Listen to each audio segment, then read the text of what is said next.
कुछ भी अच्छा होने के पहले कष्ट जरूर होता है और दिमाग खराब जरूर होता है, और उसके बाद का जो जुनून होता है वो कामयाबी पहुंचाता है। वो बस किस्मत एक ऐसा चीज है कि बहुत लोग बोलते हैं कि किस्मत खुद आदमी लिखता है, या फिर ये सुनने को मिला है कि जो लिखा है किस्मत में वही होगा।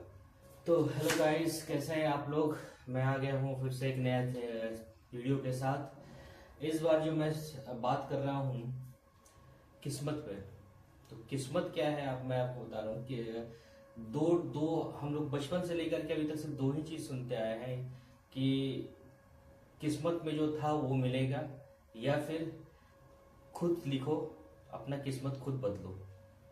तो अब ये कौन सा सच्चाई है, किसमें कितना सच है, दोनों बातों में, वो मुझे तो पता है नहीं। लेकिन फिर भी इस टॉपिक के साथ मैं आज स्टार्ट करता हूँ। तो मुझे बताइएगा कि कौन सा सही है, किस्मत में जो लिखा है वो सही है होता है, या किस्मत खुद बनाया जाता है वो सही होता है। क्योंकि आज तक मुझे कुछ ऐसा एग्जाम्पल मिला नहीं है। क्योंकि बहुत कुछ लगता है कि नहीं, अच्छा वो ज्यादा पढ़ रहा है या ज्यादा काम कर रहा है तो सब उसे वो खुद से किस्मत बना रहा है। और कुछ कुछ ये होता है कि जिसको बैठे बैठे मिल गया है उसको शायद यही होता है कि किस्मत में उसका लिखा हुआ है। तो जो बैठे बैठे भी कर रहा है वो ये भी तो कर रहा होगा कि कैसे प्लानिंग करना है, कैसे क्या करना है, उसकी झोली पे अपना तो थोड़ी ना गिरेगा। तो कंफ्यूजन है, लेकिन फिर भी बताइएगा अगर ऐसा कुछ है तो फिलहाल मैं अपना एक नया स्टोरी इसी पे ही मैं स्टार्ट करने वाला हूँ। ये है कि जब मैं पहला जॉब में था तो मैं नागपुर में था। तो उसमें क्या हुआ था उस समय कि एक ज़्यादा टाइम तक काम एक जगह पे रहने पे थोड़ा सा फ्रस्ट्रेशन हो ही जाता है। तो थोड़ा सा फ्रस्ट्रेट हो गया था कि मुझे यहाँ नागपुर छोड़ करके निकलना है किसी भी हाल में, और घर के पास का ज़्यादा मैं सोच रहा था। तो क्या हुआ था कि मेरे पास उस समय एक मंथ के अंदर, सिर्फ एक मंथ के अंदर मेरे पास दो ऑफर आए थे। एक था आदित्य बिरला सीमेंट का, और एक था जीवीके पावर थर्मल का जो कि पंजाब में है, और आदित्य बिरला वाला था वो रायपुर में था। और संजोग ऐसा था कि जस्ट मतलब कि 15 या 20 दिन का गैप था दोनों के इंटरव्यू में।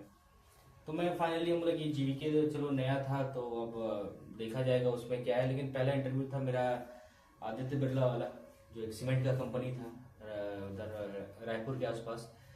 तो मैं वहां पे गया, आराम से पूरा फुल तैयारी करके गया। जो भी हुआ इंटरव्यू हुआ तो नहीं हो पाया। तो मैं बहुत उदास हो गया, मुझे एकदम और ज़्यादा ही फ्रस्ट्रेशन लगने लगा कि क्या करूं मैं, कि अब नेक्स्ट जो आने वाला है उसका अलग से तैयारी करूं, या फिर मैं बस यही सोचूं कि अब शायद ही यही लिखा होगा मेरे लाइफ में। तो जब इंटरव्यू मेरा हो गया उसी दिन ही रिजल्ट आ गया जो भी हुआ। फिर मैं ट्रेन में चढ़ा तो ट्रेन में मेरे सामने एक आदमी बैठा हुआ था, वो थोड़ा संत टाइप का था। तो मैंने उससे डायरेक्टली यही यही यही क्वेश्चन किया था, अगर किस्मत लिखा हुआ है तो वही होगा, या फिर मैं खुद से किस्मत बनाऊं। तो वो मुझे सिर्फ एक ही बात बोला था कि देखो, जो कर्म करते जाओ, कर्म, उसके बाद ये सब चीज मत सोचो कि किस्मत पे है ये क्या नहीं है, आएगा कि नहीं आएगा, या फिर खुद से करना होगा। तब मैं भी सोचा कि चलो देखता हूँ। मैं अचानक से ही मेरे दिमाग में आया था, मैं बहुत उदास हो गया था उस दिन, मतलब कि बहुत अजीब मतलब फील हो रहा था कि रिजल्ट उस समय तुरंत ही मिल गया था मुझे। तो उसके बाद फिर मैं गया जाकर के नेक्स्ट डे। उसके बाद फिर कुछ दिन के बाद मेरा जीवीके पावर में इंटरव्यू था। तो मैं सोचा कि अब एक तो ऐसे चला गया, इतना मेहनत करने के बाद भी कुछ नहीं मिला मेरे को उसमें, जबकि मेरे को बहुत मन था आदित्य बिरला का इसमें सीमेंट फैक्ट्री में जाने का। लेकिन फिर इसमें मैं सीरियसली बताऊं कि एक अंदर से जुनून आ गया था कि नहीं मुझे करना है। क्योंकि मैं ये सोचा कि जैसे होता है कि दुनिया खत्म है, यही मेरे पास एक ऑप्शन है, वैसा ही फील कर रहा था। तो वैसा ही उसी हिसाब से मैं तैयारी किया कि चलो जो होगा देखा जाएगा। और हमेशा एक चीज मैं नोटिस किया हूँ कि कुछ चीज जब मिलता है तो सच में लेट होता है, और भयंकर लेट होता है। मैं आपको इसी से रिलेटेड, मतलब कि मैं किस तरह से इंटरव्यू दिया, कैसे क्या हुआ, मैं आपको थोड़ा सा बता देता हूँ। हुआ क्या था कि मुझे मैं तो नागपुर आपको बोल रहा हूँ, मैं पल्ली वैजनाथ में था। तो परली वैजनाथ से नागपुर जाने में कम से कम एक रात का जर्नी लगता था। सुबह 8 बजे, रात के 8 बजे चढ़ते थे और सुबह 6-7 बजे के आसपास उतरते थे। तो वैसे ही मैं एक बस से जाते थे, ट्रेन वैसा कुछ कनेक्टिविटी था नहीं, तो बस से मैं गया। तो वहां से उसके फिर मेरे पास 2:30 बजे के आसपास का टाइम था कि ट्रेन का। तो अब पहली बार मैं जिंदगी में राजधानी में भी चढ़ा, क्योंकि उसमें लिखा था कि आप राजधानी से भी आ सकते हो। तो मैं पहली बार जिंदगी में राजधानी में चढ़ा, तो फुल कंफर्टेबल होकर के पहुंचा था। लेकिन उसके पहले का जो कहानी था बहुत ही अजीब था। एक तो पहले क्या हुआ कि 8 बजे वाला बस था, वो रात के 2 बजे आया।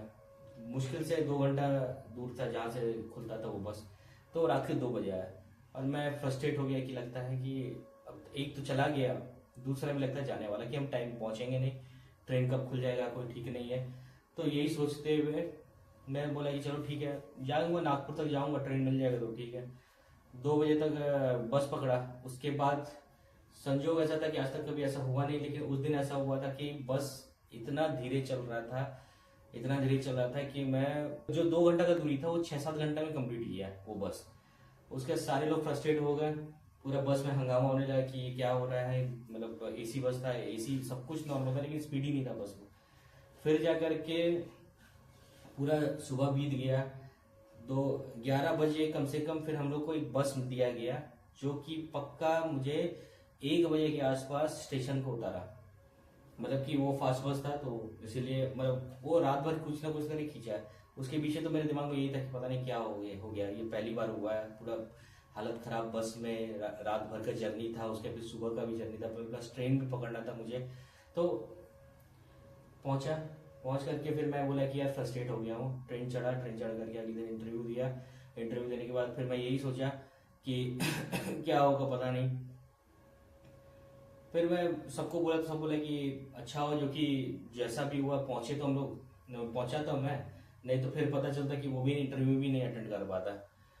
तो किसी भी तरह करके हुआ इंटरव्यू, लेकिन उस इंटरव्यू में क्लियर कर गया। कुछ दिन बाद पता चला, और डायरेक्टली पता नहीं चलता है, मतलब रिजल्ट नहीं आता, मुझे कॉल आता है कि तुम्हारे जो सुपरवाइजर, तुम्हारे जो इंचार्ज है उसका कॉल लग नहीं रहा है, तो तुम्हारा सिलेक्शन हो गया, तो हम लोग उससे कुछ बात करेंगे। तो हम बोले ठीक है यार, अब पता चल ही गया, हो ही गया है। तो बाद में अगर पूरी समरी को देखा जाए तो मुझे यही लगा कि कुछ भी अच्छा होने के पहले कष्ट जरूर होता है और दिमाग खराब जरूर होता है, और उसके बाद का जो जुनून होता है वो कामयाबी पहुंचाता है। वो बस भले ही वो मेरे लिए सेकंड जॉब था, तो वो मेरे लिए बहुत ये था कि क्योंकि मैं बहुत फ्रस्ट्रेट था, तो मुझे चाहिए था किसी भी हाल में, तो मिला मुझे। तो यही मैं मतलब अपना स्टोरी आपसे भी रिलेटेड यही करना चाहता हूँ। आप लोग के साथ भी शायद ऐसा ही होता होगा कि एक टाइम पे आदमी वो कहावत देखा ना, कि कहावत नहीं, एक चीज है कि कुछ भी हासिल करने के पहले थोड़ा सा पीछे हो जाओ, उसके फिर एक लंबा जंप मारो। वो मेरे साथ ये पहला बार हुआ था। एकदम पता चला कि ऐसा हुआ है, फ्रस्ट्रेशन हो गया, हो रहा है कि नहीं हो रहा है, हालत खराब हो रहा है, जाते आते लग रहा है कि इंटरव्यू दे नहीं पाऊंगा, क्या होगा। गुड़गांव जाना था मेरे को इंटरव्यू देने के लिए, हो नहीं पाएगा, कैसे क्या करूंगा, किसी भी करके पहुंच गया। ये मेरा पहला जॉब में हुआ था। और दूसरे जॉब का भी मैं बता ही देता हूँ। दूसरे जॉब का तो ये मेरा था पहला जॉब का।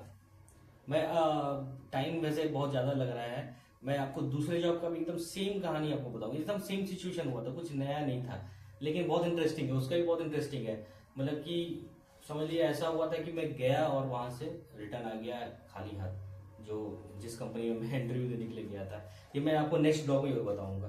फिलहाल अभी के लिए मैं आपको अपडेट कर देता हूँ कि वही सेम कहानी है। कोई मतलब 3 व्यूज आए हैं कल के वीडियोज में, और कुछ खास हो नहीं रहा है। अब आज 11वां-12वां दिन हो रहा है, मेरा 11वां वीडियो मेरा जाएगा, लेकिन देखा जाए कैसे क्या मैं कर पाऊँ कि नहीं कर पाऊँ, वही तो मेरा डाउट लग रहा था। लेकिन अब स्टार्ट किया तो देख ही लेता हूँ कैसे कितना दिन तक मैं कर पाऊँ इससे। चलिए फिर अब मिलते हैं नेक्स्ट ब्लॉग में, बाय।